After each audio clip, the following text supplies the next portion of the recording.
তাওয়াক্কুল যারা করে, আল্লাহর উপর ভরসা রাখে, আল্লাহ তাদেরকে বড্ড পছন্দ করেন। এখন তাওয়াক্কুলটা কি? তাওয়াক্কুল নিয়ে আমাদের সমাজে অনেক মিস আন্ডারস্ট্যান্ডিং আছে। প্রিয় ভাইরা আমার, তাওয়াক্কুল হচ্ছে কর্ম শেষে ফলাফলের জন্য আল্লাহর উপর নির্ভর করা। মনোযোগ দিয়ে শুনুন, আই রিপিট, আমি আবারও বলছি, কর্ম শেষে আগে কি কর্ম, কর্ম শেষে ফলাফলের জন্য কার উপর নির্ভর করা।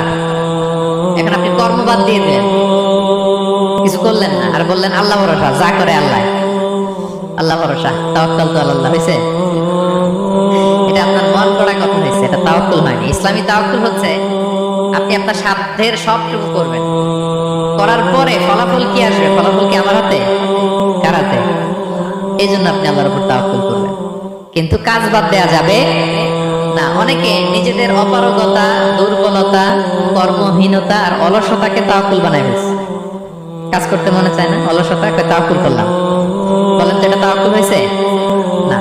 এই অপারগতা, অলসতার নাম তাওয়াক্কুল নয়। তাওয়াক্কুল মানে হচ্ছে কোনো কাজের পরিকল্পনা করা, এরপরে পরিকল্পনা বাস্তবায়নের উপায় খুঁজে বের করা এবং নানা কিছুর সহযোগিতা নিয়ে সেটা বাস্তবায়নের প্রাণান্তকর চেষ্টা করা, সব করা, আপনার রোল প্লে করা। আপনার রোল প্লে করা শেষ, এরপর কর্ম শেষে ফলাফলের জন্য আপনি আল্লাহর উপর তাওয়াক্কুল করবেন।